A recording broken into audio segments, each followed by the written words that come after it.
বাংলাদেশি সিনেমার সুপারস্টার শাকিব খান। তার জনপ্রিয়তা যেমন আকাশচুম্বী, তেমনি ব্যক্তিগত জীবনও কম রঙিন নয়। একদিকে অপু বিশ্বাস, অন্যদিকে শবনম বুবলী। দুজনকে ঘিরেই বরাবরই বিতর্কে থেকেছেন শাকিব খান।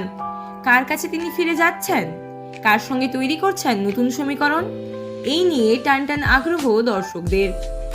বেশ কয়েক মাস ধরেই গুঞ্জন চলছিল যে শাকিব ফের ঘনিষ্ঠ হচ্ছেন প্রথম স্ত্রী অপু বিশ্বাসের সঙ্গে।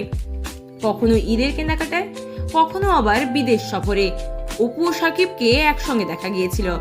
তখন মনে হচ্ছিল বুবলি বুঝি হারিয়ে গিয়েছেন সময়ের ধুলোয়। কিন্তু সব জল্পনায় জল ঢেলে দিয়ে এবার গল্পে এলো নতুন মোড়। আমেরিকায় বুবলি এবং তাদের পুত্র বীরের সঙ্গে ছুটি কাটাচ্ছেন শাকিব। সোশ্যাল মিডিয়ায় ভাইরাল হওয়া ছবিতে দেখা যাচ্ছে বুবলির হাত ধরে হাঁটছেন শাকিব। আরেক ছবিতে অভিনেত্রীকে উষ্ণ আলিঙ্গন দিচ্ছেন তিনি। সবকিছুতেই ফুটে উঠেছে এক সুখী দাম্পত্যের ছবি। এই ঘটনা নিয়ে দর্শক মহলে শুরু হয়েছে নতুন আলোচনা।